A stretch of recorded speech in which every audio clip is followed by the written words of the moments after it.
kujja personally okuyimirira n'abantu b'Ekisoro, okuyimirira n'Ettana, okuyimirira n'abavubuka, okuyimirira n'abakyala ab'Ekisoro. Okumala ebbanga ddene babadde batwawula yawula nti mwe mulina kubeera mu Eastern Uganda, mwe muli ba Eastern Uganda, mwe muli ba Northern Uganda, mwe muli ba Kapireno. Ebyo byaweddewo. Namwe mwena Ghana is not enough. Mubyumve byavugiwe Mulamba ati kumurahurira ngo NRM eronzere Kabagenyi. Nimwumva ngo NRM yatoye Kabageni.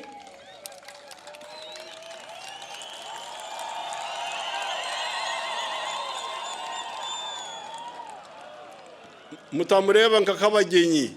Mutamureba nka Kabageni. Murebe nguni akoitse bendera ya NRM. Mumurebe nk'umuntu ufashe ibendera ya NRM.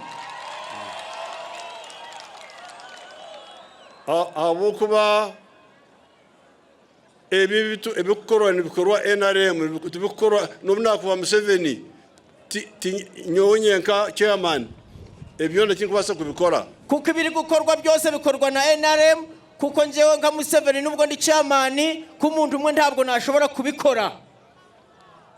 Nabwekyo ebaru kugamba ngo bakaibo bururu bwa primaries. Nor kubwo mpamvu aba bari kuvuga ngo bibye ubururu bwa primaries. Ekyo kikwiha har NRM. Icyo ntabwo cyagukura ku shaka rya NRM. Abo kuba bayibire kuko niba baribye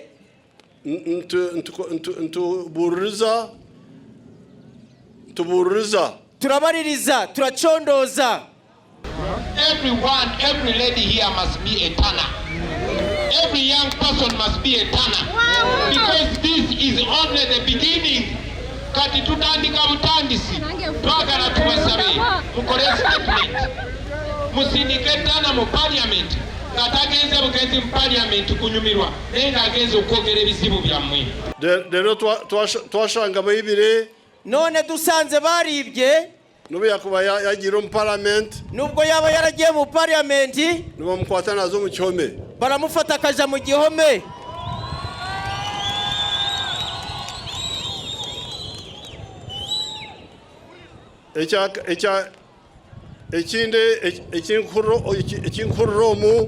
Ikindi cyo ndi kumva muno n'ikigambo cy'amadini ni ikintu cy'amadini.